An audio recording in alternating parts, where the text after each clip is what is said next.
नरेश जनक, अब धर्म की लाज आपके हाथों में है।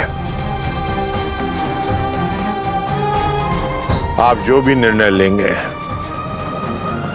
हम सभी को बाध्य है। बोलो राम, क्या तुम्हें महाराज जनक का निर्णय स्वीकार होगा? आचार्य, आप केवल हमारे गुरु ही नहीं, पिता तुल्य है हमारे।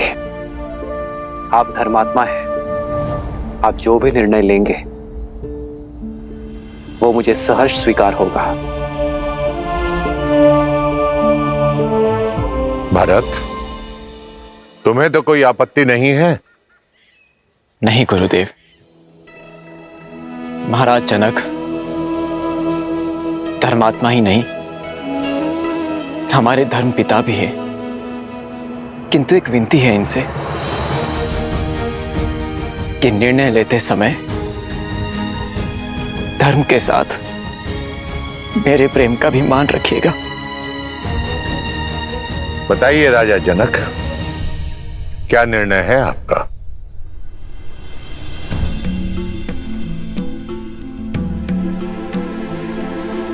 कोई भी निर्णय लेने से पहले मैं अपने सौभाग्य को धन्यवाद देता हूं कि मुझे इस धर्म सभा में उपस्थित होने का अवसर मिला। एक और राम है जो धर्म और मर्यादा की प्रतीक है, तो दूसरी ओर भरत जो प्रेम और समर्पण की पराकाष्ठा है।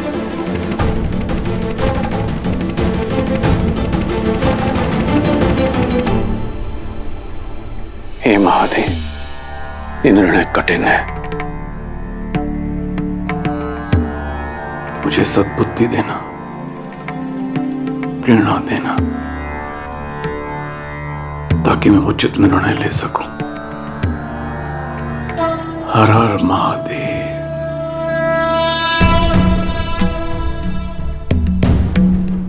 आप पुत्र बनकर अपने पिता के और प्रजा बनकर अपने महाराज के वचन का पालन करना चाहते हैं। आप धर्म के पथ पर हैं। शास्त्रों में भी कहा गया है, धर्मो रक्षति रक्षितः, अर्थात जो धर्म की रक्षा करता है धर्म उसकी रक्षा करता है। आप धर्म के पथ पर हैं। और भरत, आपके हृदय में अपने भाई के प्रति निश्चल प्रेम और भक्ति की वो प्रवाह है जिसके वेग से स्वयं भगवान विष्णु भी न बच सके, जिन्होंने अपने भक्त प्रहलाद को उनके पिता हिरण्यकश्यप के आतंक से बचाने के लिए अपनी माता के गर्भ से जन्म लेने की भी प्रतीक्षा नहीं की और सृष्टि के सारे नियमों को तोड़कर एक स्तंभ से नरसिंह के रूप में अवतरित होकर अपने भक्त प्रहलाद की रक्षा की। ये कर्म ही धर्म पर निश्चल प्रेम की विजय का सूचक है। और आज जब एक पलड़े में राम का धर्म है और दूसरे पलड़े में भरत का प्रेम, तो मेरे विचार से आज भी प्रेम का पलड़ा ही भारी है। अतः विजय प्रेम की हुई, विजय भरत की हुई।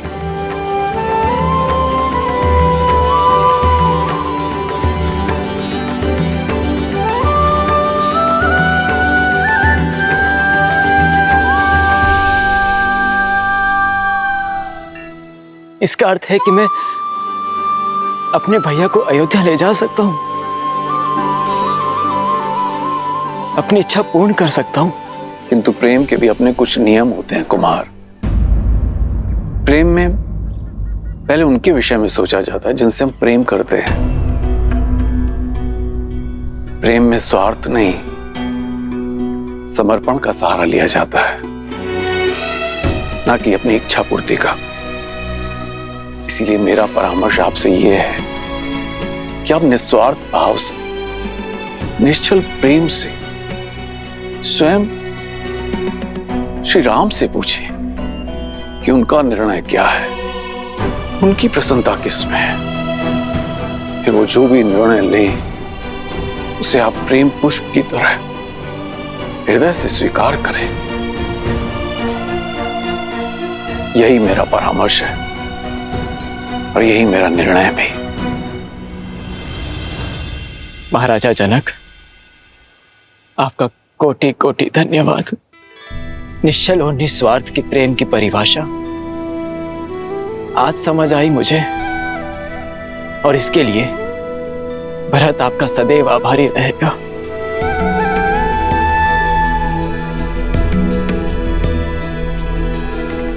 अब तक तो केवल अपने कर्तव्य और कीर्ति की समझ थी मुझे, किंतु उचित और अनुचित का बोध अब समझ आया। मेरे भैया ने अपने पिताश्री के वचनों का पालन करना स्वीकार किया, किंतु इन्हें मेरी भी एक इच्छा स्वीकार करनी होगी, और ये मेरा निर्णय है। या तो भैया सिंहासन स्वीकार करें या मैं मृत्यु का आलिंगन करूंगा।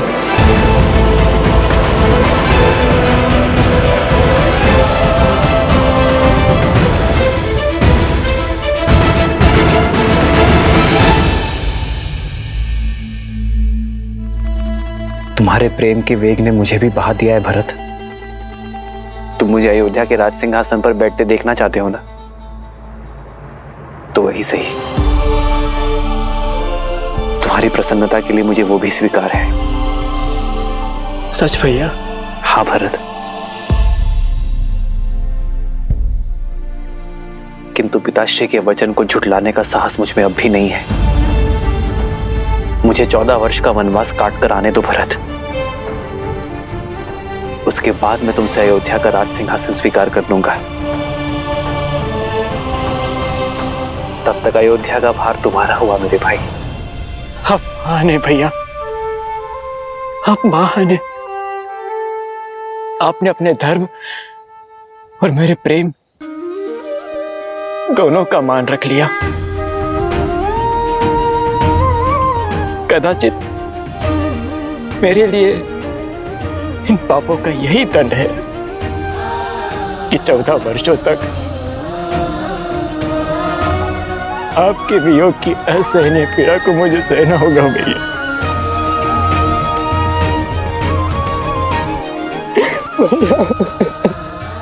भरत,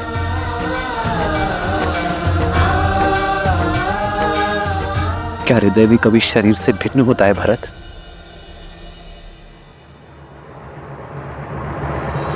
भैया, आप जो कह रहे हैं वो सब स्वीकार है मुझे, परंतु यदि मैं आपसे कुछ मांगूं तो क्या आप दोगे?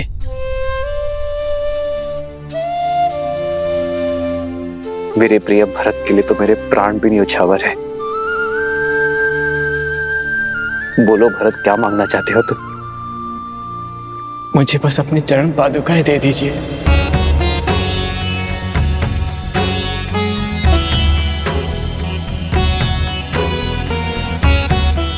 अयोध्या का राज्य भार बहुत बड़ा है भैया, और जिस सिंहासन पर मेरे भैया राम का अधिकार हो, उस सिंहासन पर बैठने का मैं दुस्साहस नहीं कर सकता। अयोध्या और अयोध्या का राज सिंहासन आपकी प्रतीक्षा करेंगे। प्रतीक्षा के इन क्षणों में आपकी चरण पादुका को राज सिंहासन पर रख अपना कर्तव्य निभाऊंगा।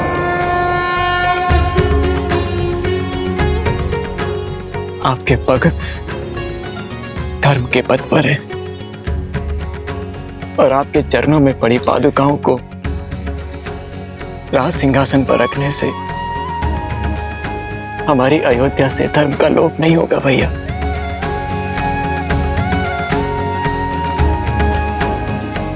भरत, तुम्हारा ये भ्रातृ प्रेम अमर रहेगा। तुम्हारा नाम केवल लेने से सबके पाप दूर हो जाएंगे। उनके मन से द्वेष, ईर्ष्या और लोभ की भावना हमेशा हमेशा के लिए समाप्त हो जाएगी।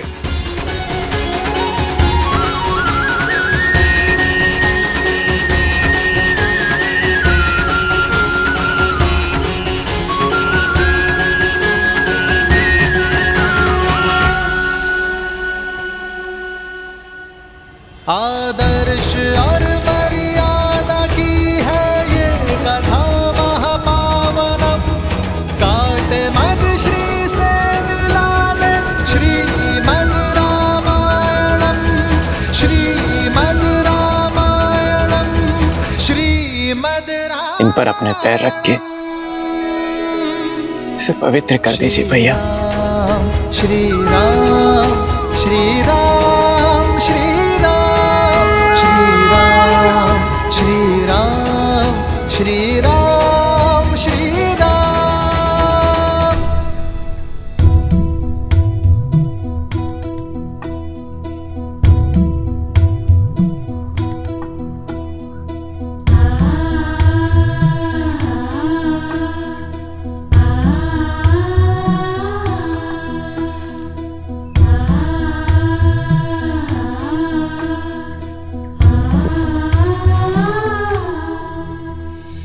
राम भक्त ले चला रे राम की निशानी। राम भक्त ले चला रे राम की निशानी। शीश पर खड़ाऊ अखियों में पानी।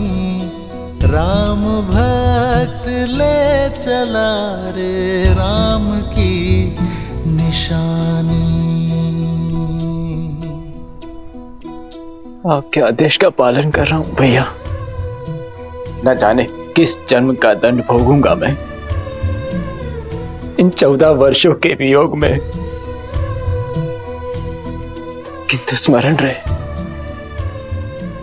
14 वर्ष, केवल 14 वर्ष। यदि एक क्षण भी अयोध्या लौटने में आपने विलंब किया तो अपने प्रिय भरत के निर्जीव शरीर से भेंट करेंगे आप।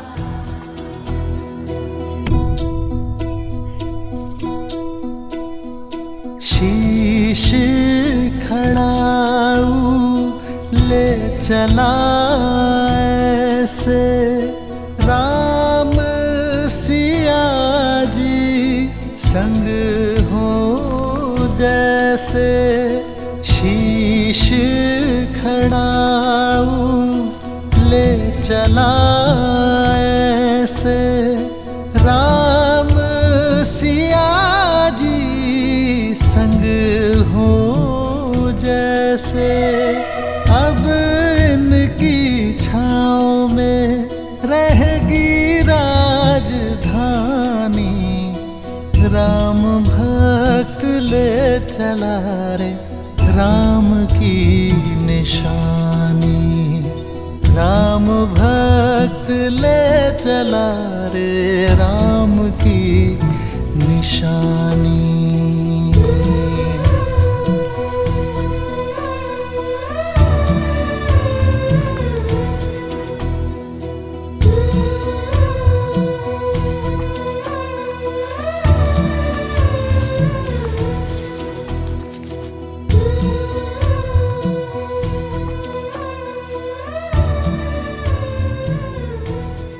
जितना पवित्र भरत का मन है उतनी ही पवित्र उसकी भ्रातृ भक्ति है। भक्ति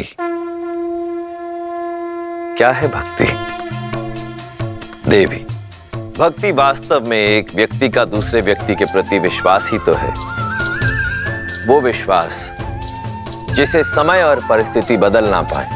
भरत की श्री राम के प्रति भक्ति, धर्म और सत्य के प्रति विश्वास, इसी का उदाहरण है वो विश्वास जिसके लिए व्यक्ति अपनों से, संसार से, यहां तक कि स्वयं से भी लड़ जाए।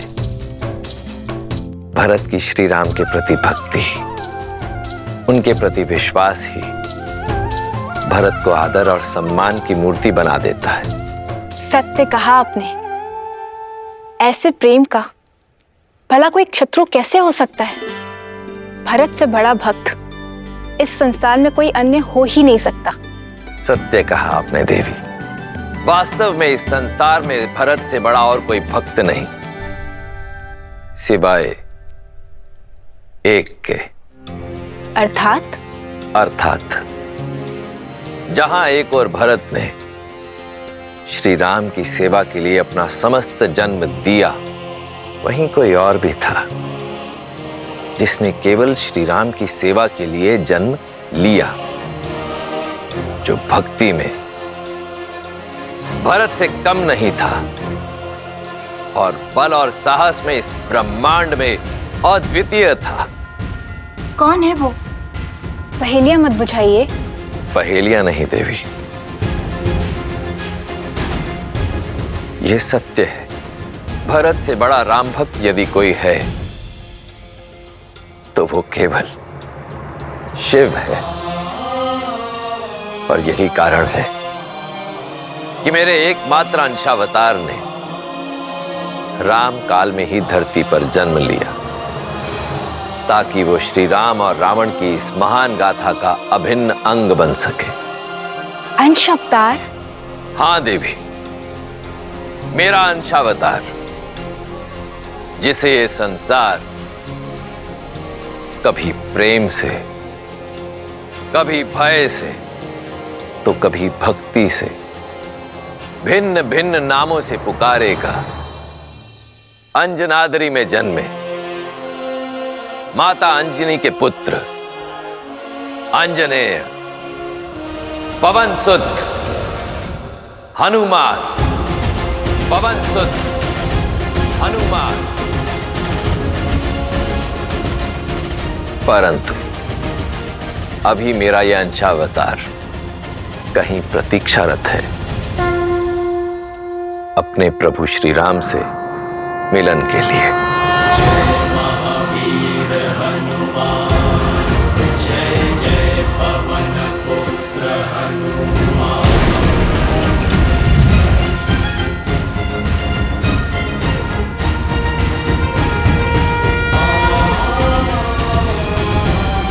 राम राम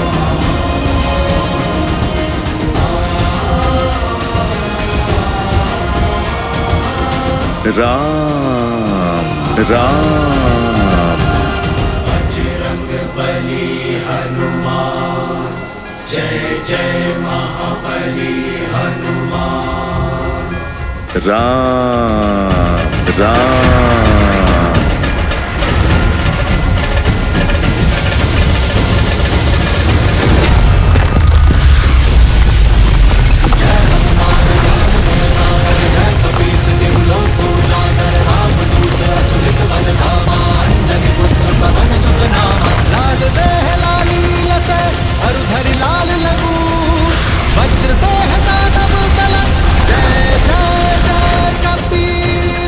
लगता है कोई भूचाल आया है।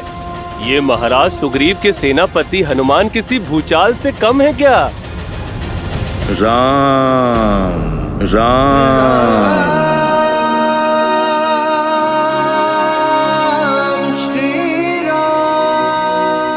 लगता है अपना सुध खो बैठे हैं हनुमान जी। राम नाम के किसी मनुष्य को अपना आराध्य मान चुके हैं। राम राम। और ये एकांत में कर क्या रहे हैं?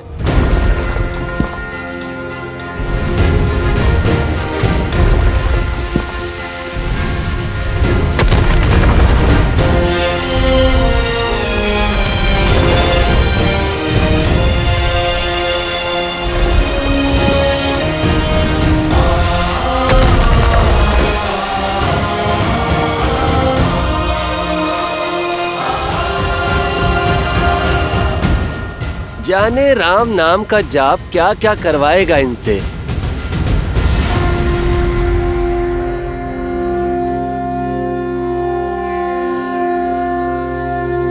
राम राम। श्री गुरु चरण सरोज रज, निज मनु मुकुरु सुधारी। बरनउँ रघुबर बिमल जसु, जो दायकु फल चारी।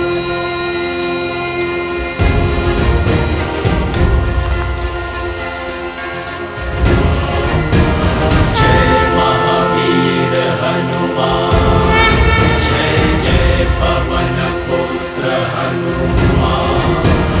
बजरंग बली हनुमान, जय जय महाबली हनुमान। राम राम। जय हनुमान ज्ञान गुण सागर, जय कपीस तिहु लोक उजागर। राम दूत अतुलित बल धामा, अंजनी पुत्र पवन सुत नामा। राम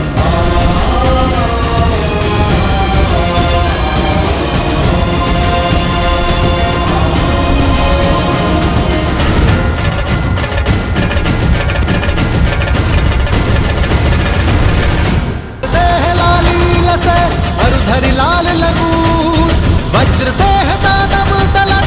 जय जय जय कपीसु। लो आ गया मनुष्य का भक्त। लगता है ये नया उत्साह भी राम की रट का प्रकोप है।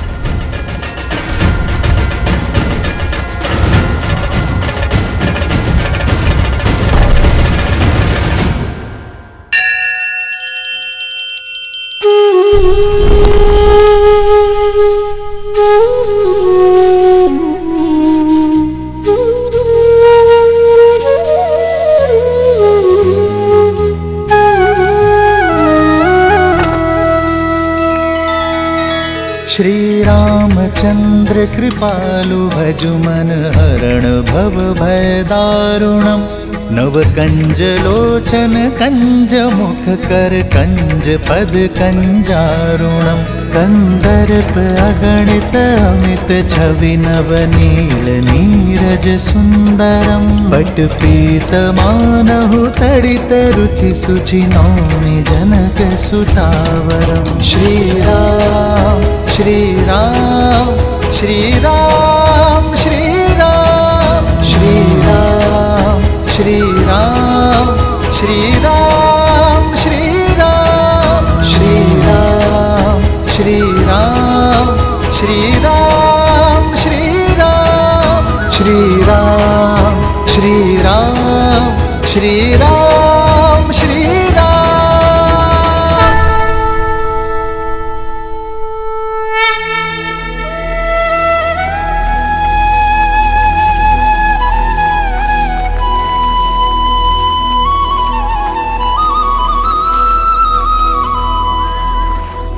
तुम्हारे प्रेम के वेग ने मुझे भी बहा दिया है भरत। तुम मुझे अयोध्या के राज सिंहासन पर बैठते देखना चाहते हो ना, तो वही सही।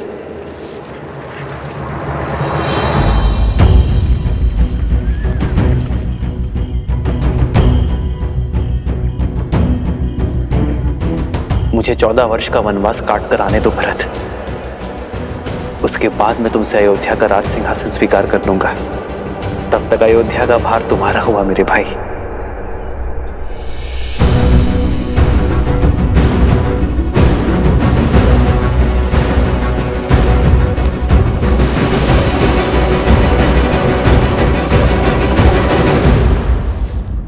क्या हुआ भैया, आप रुक क्यों गए? देखिए अयोध्या की सीमा आ गई। इसीलिए तो रुक गया शत्रुघ्न। तुम इसी क्षण अयोध्या जाकर राज सिंहासन यहां लेकर आओ। कुमार भरत, ये क्या कर रहे हैं? सिंहासन यहाँ लाकर क्या करेंगे? कोई शंका नहीं भैया, आदेश का पालन होगा। प्रस्थान कर। जी भैया।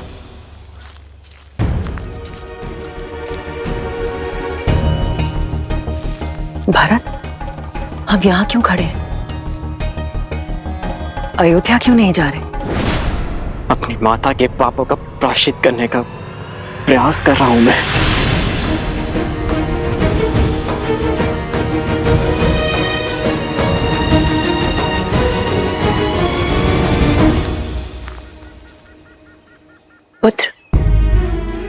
अब पादुकाएं नीचे रख दो।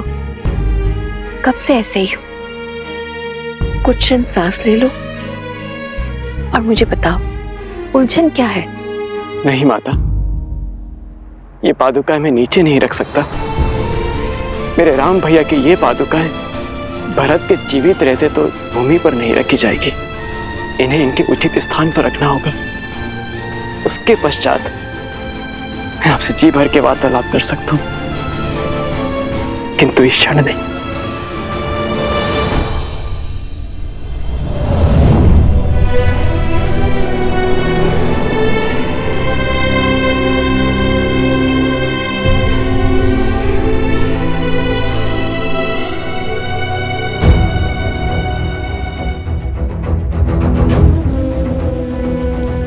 भोर से रात्रि हो गई, पर कुमार भरत ज्यों के त्यों खड़े हैं।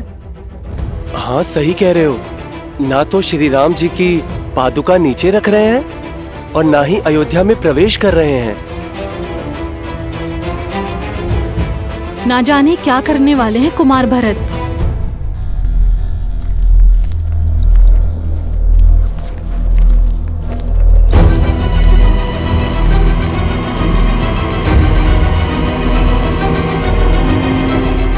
सिंहासन आ गया भैया। इस राज सिंहासन को यहां रख दो शत्रुघ्न। मेरे राम भैया ने यहीं से माटी उठाई थी।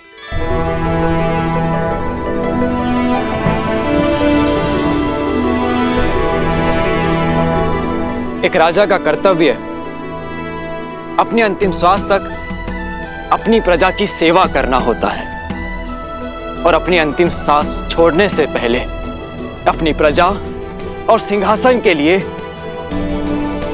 एक सर्वश्रेष्ठ उत्तराधिकारी चुनना होता है। मेरे पिताश्री महाराज दशरथ ने इस सिंहासन के लिए सर्वश्रेष्ठ उत्तराधिकारी मेरे भैया राम को चुना है और वही सदैव अयोध्या के राजा रहेंगे। जब तक रघुनंदन श्री राम अयोध्या लौटकर नहीं आते तब तक उनकी ये पवित्र पादुकाएं इस राज सिंहासन की शोभा बढ़ाती रहेंगी।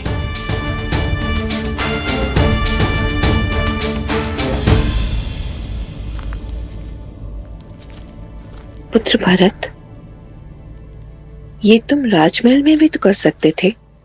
नहीं माता, जब राजा वनवास पे हो तो सिंहासन राज आवास में क्यों? भैया की अनुपस्थिति में हमारी प्रजा मुझे राजा समझने की भूल कर सकती है। और माता, मैं भी तो एक साधारण मनुष्य ही हूं। अयोध्या में रहते हुए, वहां का राजकाज करते हुए, यदि एक क्षण के लिए भी मेरे मन में राजा होने का विचार आया तो मुझे तो नरक में भी स्थान नहीं मिलेगा माता। और इसीलिए मैंने निर्णय लिया है कि जब तक मेरे राम भैया लौट कर नहीं आते तब तक मैं भी अयोध्या में पग नहीं धरूंगा।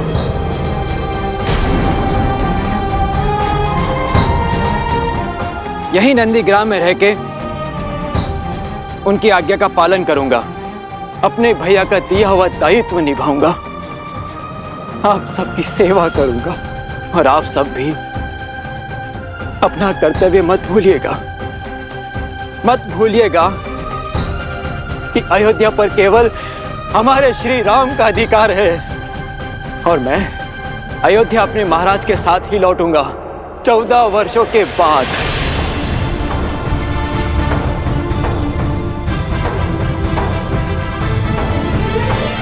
जय श्री राम, जय श्री राम, जय श्री राम, जय श्री राम, जय श्री राम, जय श्री राम। राम मातु गुर पद सिरुनाई, प्रभु पद पीठ रजाय सुपाई।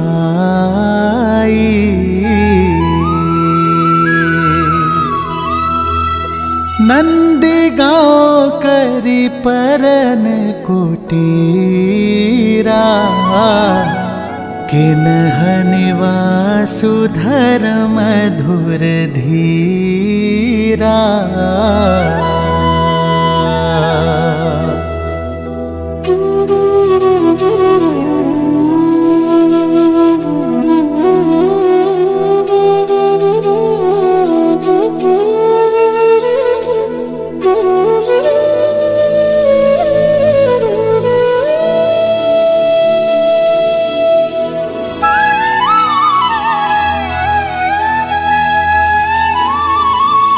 मैं यहाँ अयोध्या के बाहर नंदी ग्राम में रह के राजकाज संभालूंगा और शत्रुघ्न तुम अयोध्या के अंदर रहकर हमारी प्रजा की सुरक्षा का दायित्व निभाना, क्योंकि मेरा भाई मुझसे भी अधिक शूरवीर है। जो आज्ञा भैया। तुम्हें जन्म देकर मेरे पापों के प्रायश्चित हो गए भरत। ये कहकर अपने आप को लज्जित होने से नहीं बचा पाए, किंतु अपने कर्मों से तुमने मेरे कोख की लाज रख ली भरत।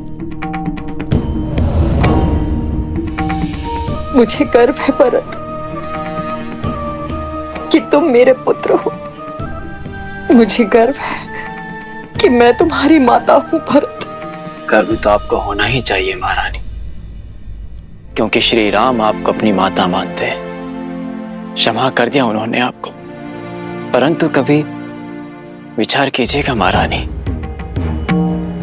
कि जो अपने स्वार्थ के लिए अपनों के साथ छल करता है उसे नर्क भी यहीं भोगना पड़ता है।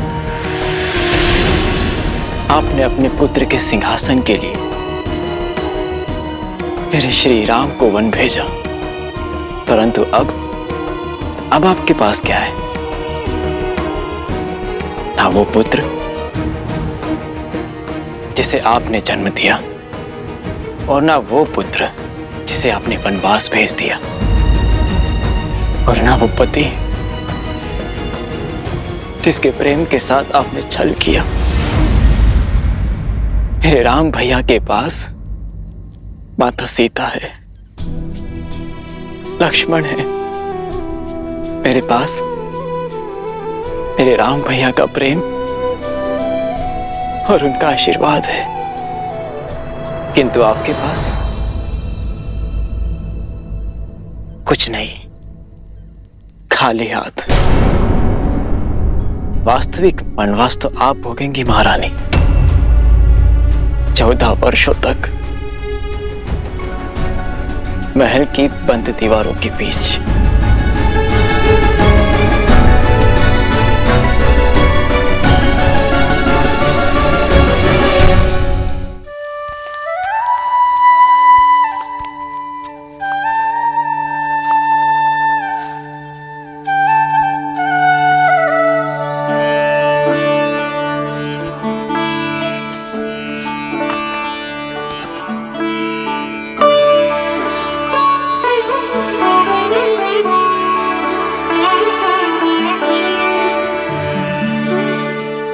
लक्ष्मण भैया को देखा, बात कीजिए ना उनसे हार।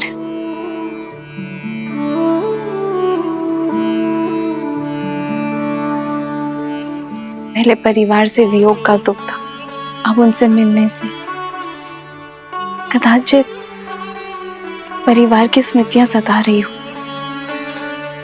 एक विचित्र ग्लानि भाव देखा मैंने भैया की आंखों में। कभी कभी भावनाएं मन के अंकुश से मुक्त होकर बहने लगती हैं सीता।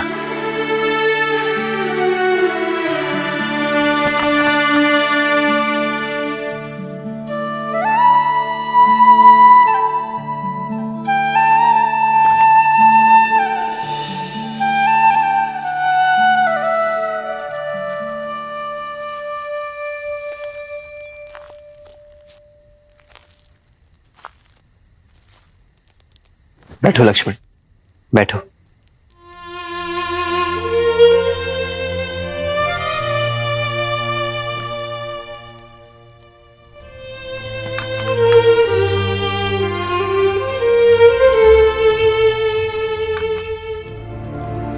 अग्नि में जितनी लकड़ियां डालते जाओगे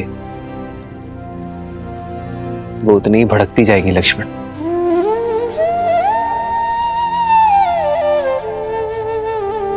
मन की अग्नि का भी यही नियम है। विचार के ईंधन डालते जाओगे तो वो धीमी कैसे पड़ेगी? मैंने पाप किया है भैया, स्वयं को बहुत छोटा अनुभव कर रहा हूं मैं। आपने बार बार समझाने का प्रयास किया मुझे, किंतु मेरी मति मारी गई। लक्ष्मण, अपने प्रिय भरत भैया को नहीं, उस पवित्र आत्मा को नहीं पहचान पाया, उस पर संदेह किया मैंने भैया, स्वयं को अत्यंत मलिन कर लिया है मैंने भैया। मैं स्वयं को क्षमा नहीं कर पा रहा हूं।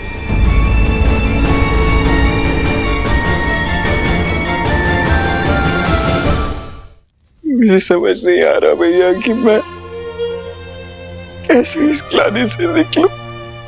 स्वयं पर इतनी कठोरता क्यों लक्ष्मण?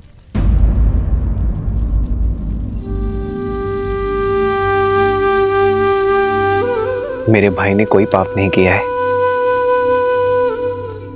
तुमने भरत को हानि नहीं पहुंचाई है लक्ष्मण, बस मेरी रक्षा की है। और जिसके मन में रक्षा का भाव होता है वो मलिन हो ही नहीं सकता।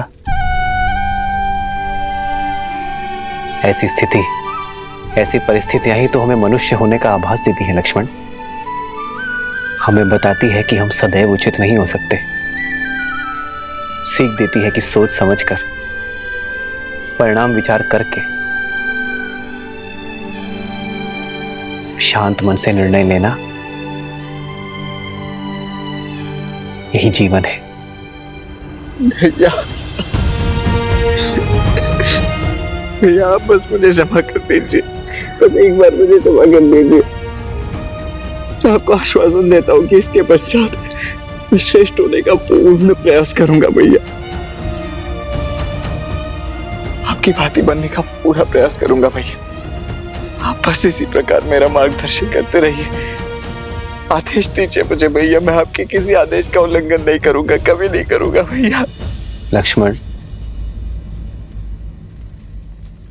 शांत हो जाओ। क्षमा मांगने की कोई आवश्यकता नहीं है तुम्हें लक्ष्मण।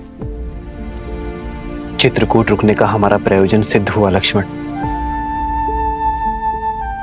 अब नहीं तुम्हारे मन में कोई मलिनता है और ना भरत के मन में कोई ग्लानि। अब हम निश्चिंत होकर अपना कर्तव्य पालन कर सकते हैं। हमें दंडकारण्य चलना चाहिए लक्ष्मण। तुम्हें स्मरण है ना, महर्षियों ने हमसे सहायता मांगी है। जी भैया। बस हम शीघ्र ही दंडकारण्य की ओर प्रस्थान करेंगे।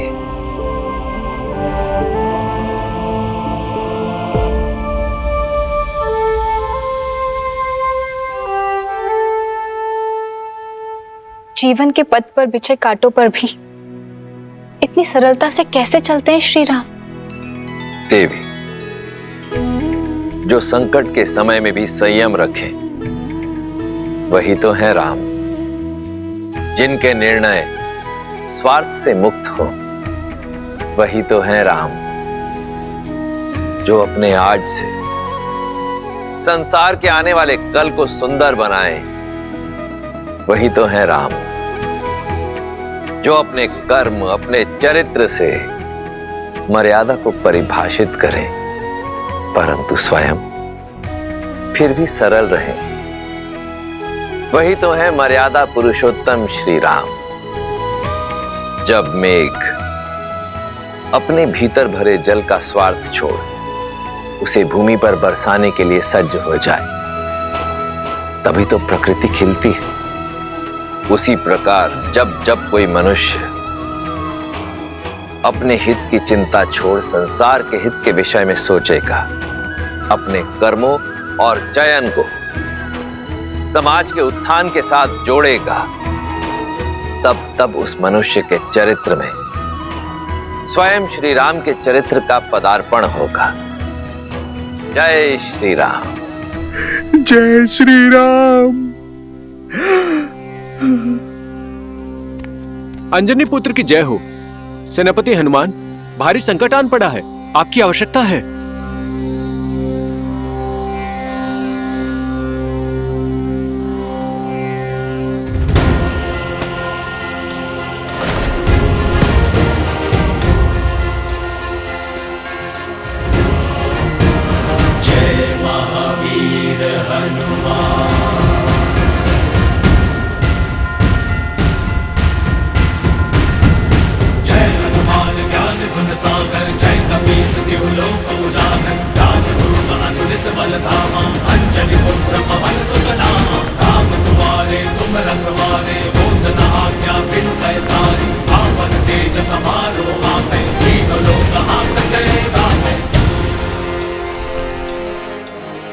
प्रणाम। एक हिंसक बाघ ने वन में आतंक मचा कर रखा है। छोटे बच्चे खेलने भी नहीं जाते, बहुत भयभीत हैं वो। अब आप ही रक्षा कर सकते हैं सेनापति जी।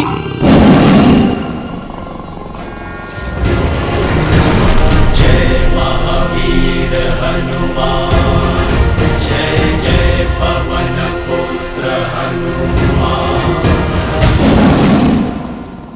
जय हनुमान ज्ञान गुण सागर, जय कपीस तिहु लोक उजागर। रामदूत अतुलित बल धामा, अंजनी पुत्र पवन सुत नामा। लाल देह लाली लस, अरुधरि लाल लगूर।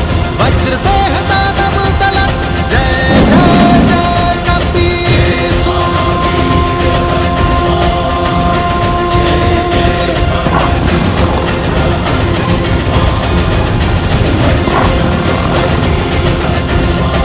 जय श्री राम। जय श्री राम।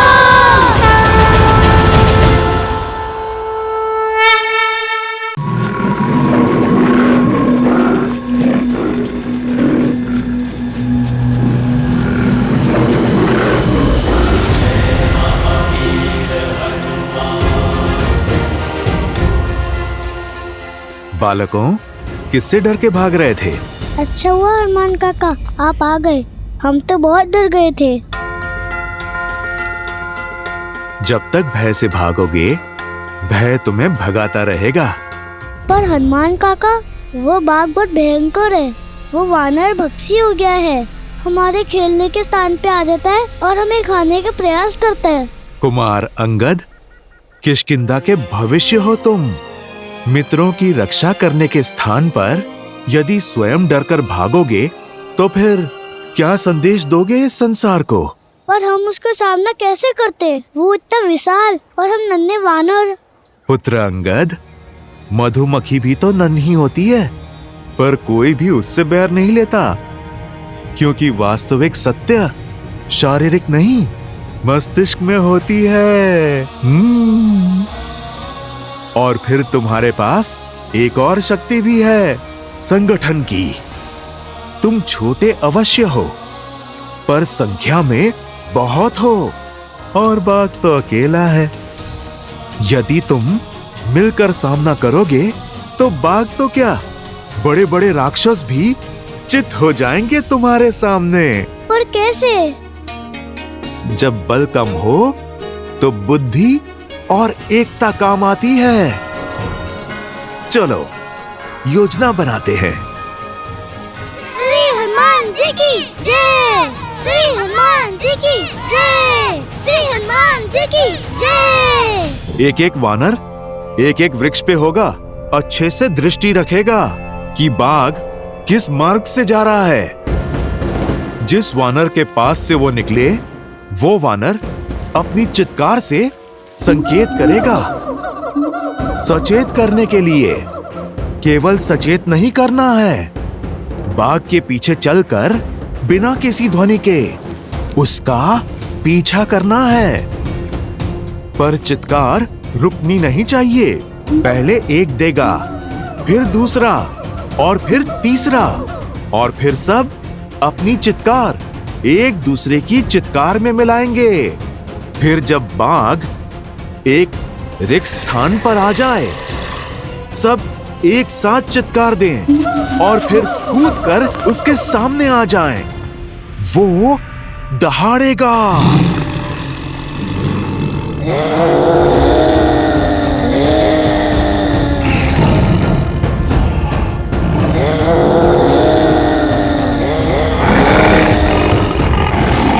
पर पुत्रों ध्यान रहे, बाघ डरा नहीं है, वो आक्रमण करने की तैयारी कर रहा है। यदि उसने आक्रमण किया तो?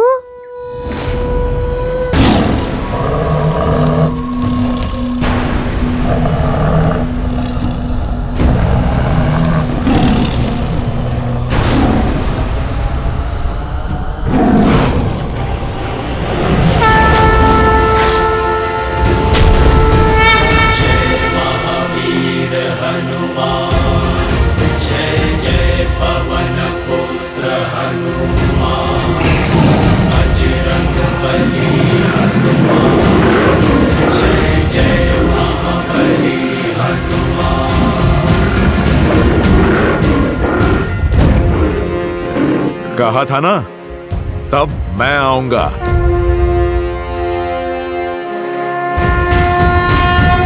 जय हनुमान ज्ञान गुण सागर, जय कपीस तिहु लोक उजागर, रामदूत अतुलित बल धामा, अंजनी पुत्र पवन सुत नामा। राम दुआरे तुम रखवारे, होत न आज्ञा बिनु पैसारे। आपन तेज सम्हारो आपे, तीनों लोक हाथ कै कापे।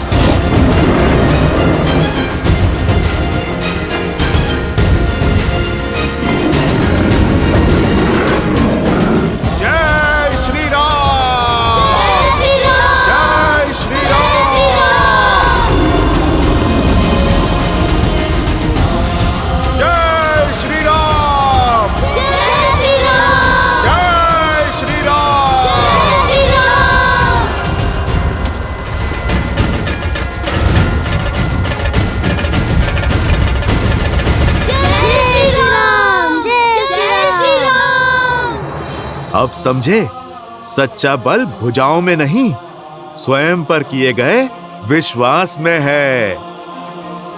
फिर बाघ चाहे कितना भी विशाल हो, नन्हे मुन्ने भी उसका परिहास कर सकते हैं।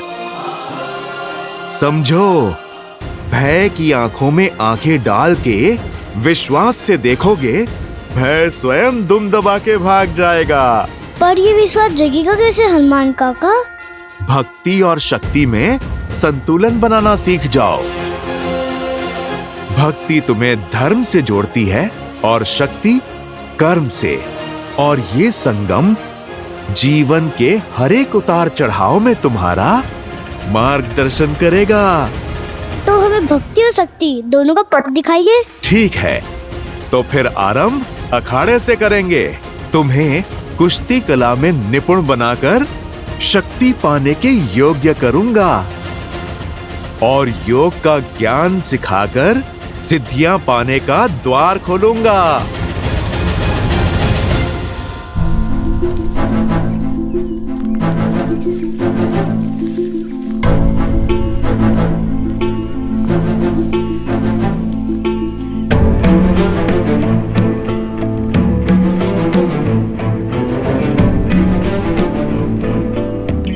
मानचित्र के अनुसार मार्ग तो यही है, परंतु यहाँ तो नदी है।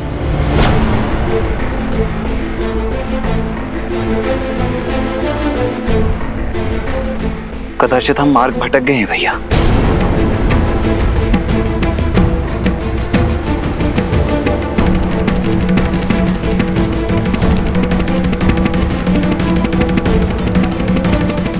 नहीं लक्ष्मण,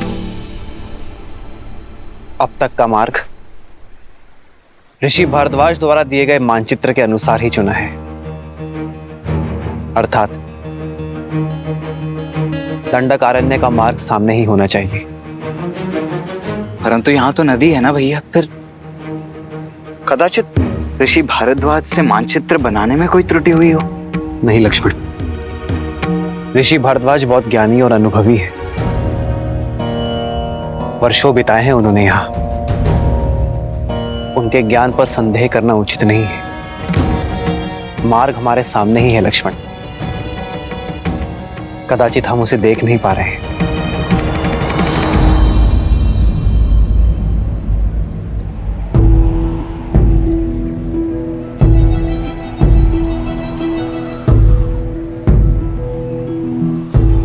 कदाचित इस वन में जैसा दिख रहा है वैसा है नहीं लक्ष्मण।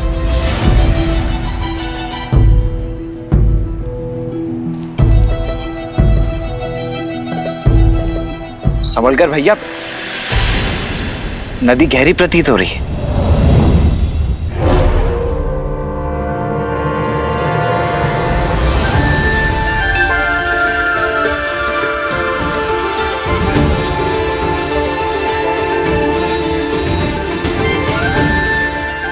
यहाँ कोई नदी नहीं है, केवल नेत्रों का भ्रम है। ऋषि भारद्वाज ने भी बताया था कि राक्षस मायावी है। कहीं ये भी किसी माया का भागी तो नहीं है? यदि मार्ग ढूंढना है तो माया से लड़ना होगा लक्ष्मण। जी भैया। आओ सीता।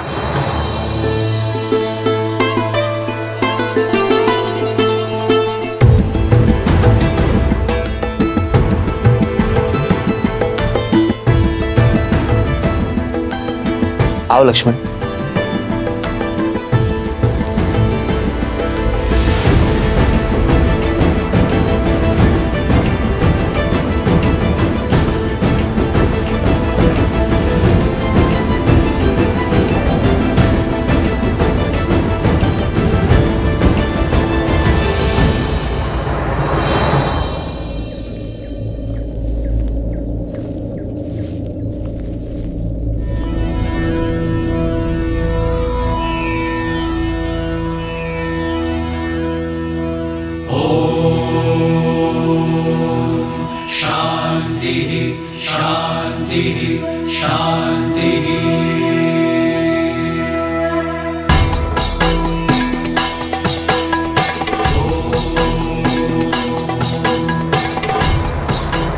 राम, तुम आ गए?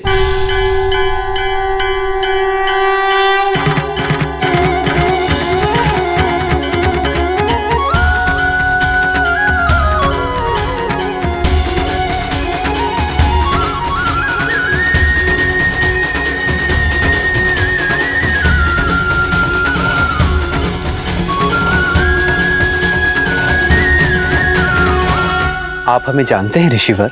हाँ राम, तुम्हारे जैसा पुरुषोत्तम ही हमारे द्वारा रचित इस ब्रह्म जाल को तोड़कर अत्रि आश्रम में प्रवेश कर सकता है। ऋषि अत्रि, भाग्यशाली तो हम हैं जिनके तप और तेज के विषयों के बारे में केवल सुना, आज उनके दर्शन भी पा लिए।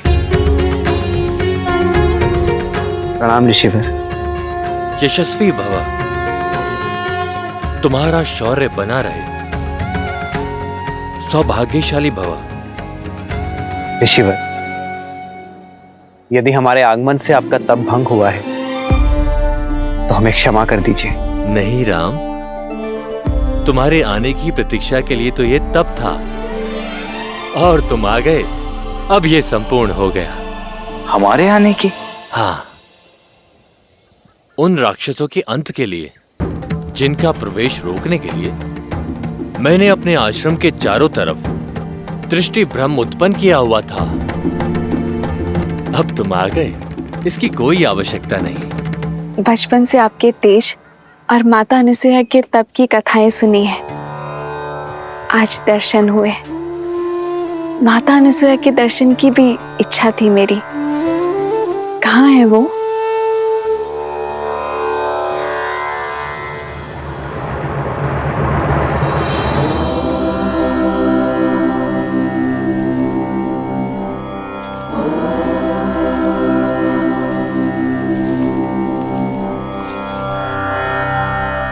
प्रणाम अनुसुईया माता।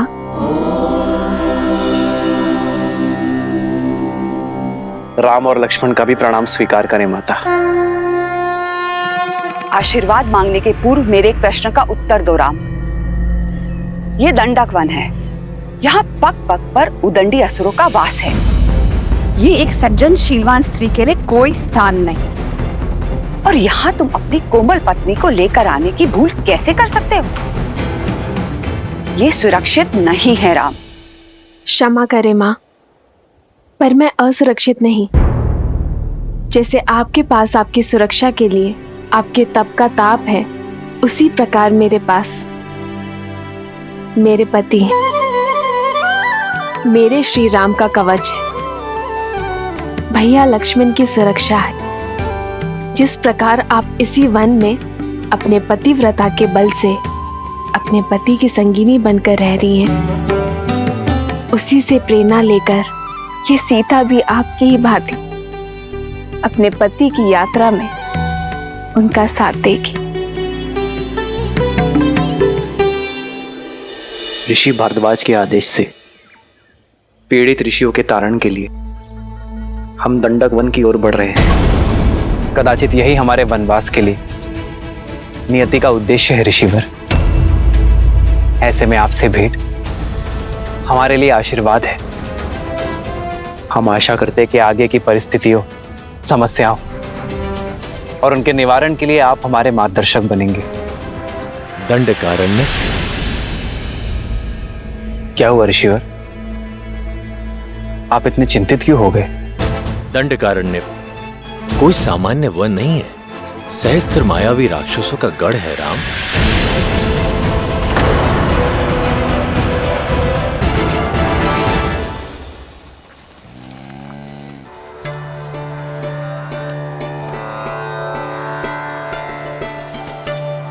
यदि अनुमति हो तो कुछ पूछूं माँ? हाँ पूछो।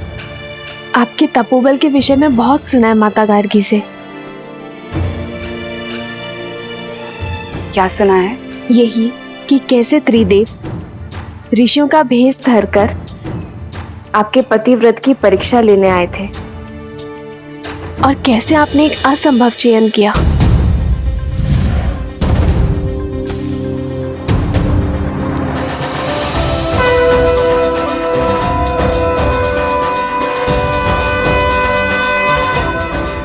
ब्राह्मणों की सेवा तो हर गृहस्थ का धर्म होता है।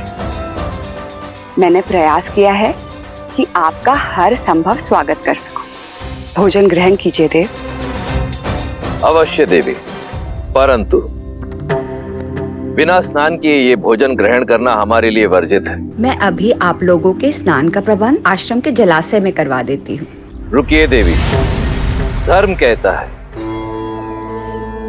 कि अतिथि की इच्छा को उसके अनुसार ही पूर्ण करना चाहिए।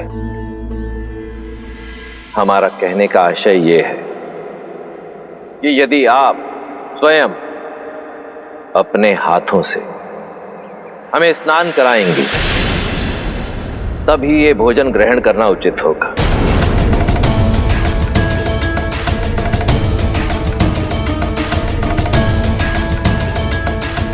किस सोच में पड़ गई देवी? चयन आपका है। यदि आज हम ब्राह्मण ये भोजन ग्रहण करके इस आसन से उठेंगे तो ऋषि अत्रि का यश सर्वदा बना रहेगा। परंतु यदि हम भोजन ग्रहण किए बिना ही आसन से उठ गए तो अब तुम ही बताओ सीता, ये चयन उचित था या नहीं?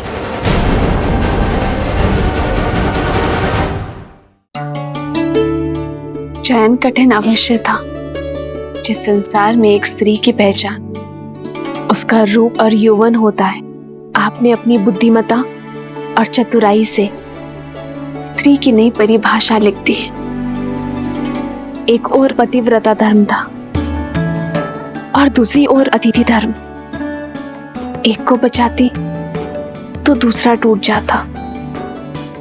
ऐसे धर्म संकट में आपने अपने तप के बल से जो किया, उससे न केवल दोनों धर्म का पालन हुआ, बल्कि एक स्त्री की महानता और एक नारी के बल को नया आयाम मिला।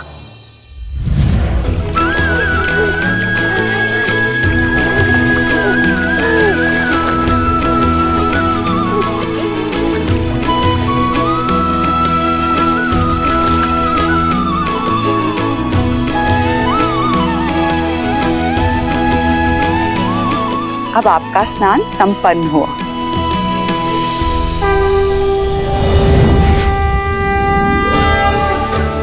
प्रणाम देवी। त्रिदेवियां एक सन्यासिन के घर, मैं धन्य हुई। कैसे करूं आपका स्वागत? हमें स्वागत नहीं, आपकी सहायता चाहिए देवी। हमारे पति त्रिदेव आपकी परीक्षा लेने गए थे, पर अब तक अपने लोक नहीं लौटे। अच्छा, तो अतिथि के रूप में त्रिदेव आए थे। ये रहे।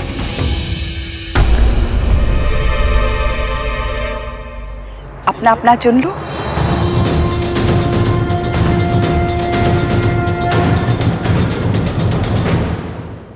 ये सब शिशु? हाँ, इन सब का आग्रह था कि मैं भोजन के पूर्व इन्हें अपने हाथों से स्नान कराऊं। मेरे पास और कोई विकल्प नहीं था, तो मैंने इन्हें शिशु में बदल के अपना धर्म पूर्ण किया। महान है आप और आपका पतिव्रता धर्म। कृपया हमारे पतियों को त्रिदेव बनाकर हमें पुनः लौटा दीजिए।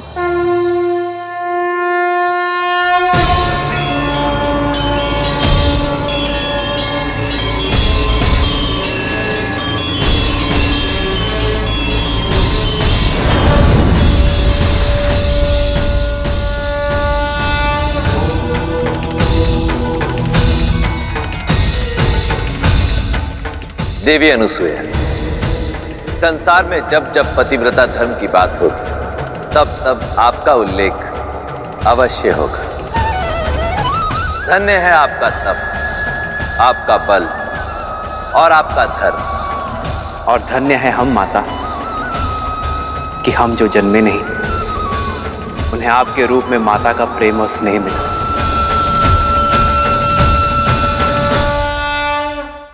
कथा सुनना महत्वपूर्ण नहीं है, महत्व तो सीख का है जिसे ग्रहण करना आवश्यक है।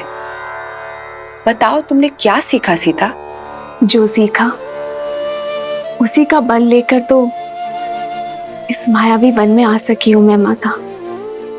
मैंने सीखा, यदि आपके हृदय में आपके जीवन साथी के लिए अटल प्रेम और अटल समर्पण हो, जब अपने प्रेम और समर्पण पर पूर्ण विश्वास हो, तो कोई माया ही क्या, संसार रचने वाले, चलाने वाले और नष्ट करने वाले त्रिदेव भी उस विश्वास को खंडित नहीं कर सकते माता। सारे संसार को उसके सामने नतमस्तक होना ही पड़ता है। तुम अद्भुत हो सीता, तुम्हारे आचरण और तुम्हारे विचारों ने मुझे जीत लिया है। तुमने अपने लिए मेरे मन में एक विशेष स्थान बनाया है सीता। मैं तुम्हें कुछ देना चाहूंगी। दंडकारण्य रण क्षेत्र होगा राम, जहां शत्रु सामने से नहीं दिखाई देगा और प्रहार किसी भी दिशा से हो सकता है। जहां रावण के सौतेले भाई खरदूषण के अतिरिक्त अकंपन, तृष्णा, विराद और कवंद जैसे मायावी राक्षस होंगे। अब तुम ही बताओ, उस स्थान पर एक स्त्री का रहना उचित है?